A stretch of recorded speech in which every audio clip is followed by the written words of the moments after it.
I am such an awesome guy. I make so many videos. Hello there, Price of Reason here with a series review.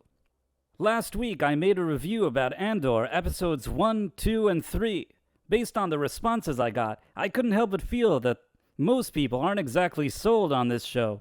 I suspect that perhaps after Lucasfilm, under the leadership of Kathleen Kennedy, has put out so much embarrassing Disney Star Wars content over the years, there seem to be less and less fans willing to give Andor a chance. Quite honestly, I don't blame them either. First of all, it really feels like it's too little too late. Second, even this show has issues.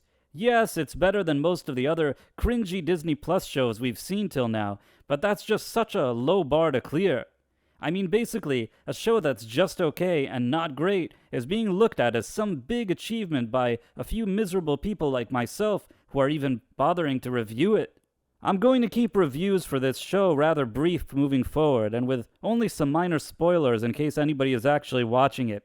After the events of Episode 3, Cassian Andor is now on the run. He ultimately joins some rebels looking to go on a mission. In the meantime, we see Mon Mothma, the character we've seen in Return of the Jedi, Revenge of the Sith, and Rogue One, make some moves quietly as she balances between her political career, her personal life, and her secret activities. We're also introduced to some new Imperial officers looking into the incident that took place at the end of Episode 3.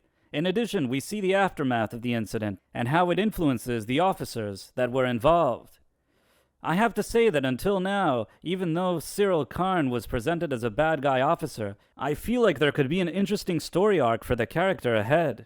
Out of all the things I've seen on this show till now, his story seems to be the most intriguing, although I'm not sure why. Maybe because most of the other characters are kind of boring.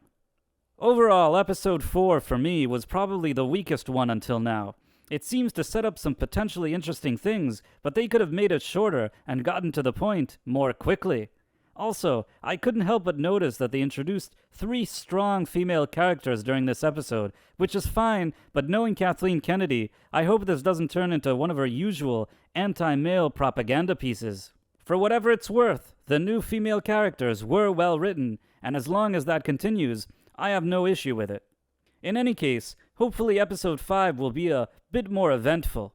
The weak points of the show that I had mentioned last week continue to stop the show from being great, or even good at times. The pacing continues to be too slow. I like shows that are a slow burn, but with Andor, I sometimes feel like they're too slow, and it's just dragging the story. This episode could have been edited down to half the time, and it would have been better. Sometimes less is more. Diego Luna continues to be a miscast, drowsy protagonist. In addition, and I'd like to give a shout out to my friend Backyard TARDIS, who mentioned this to me, the show doesn't feel very Star Warsy.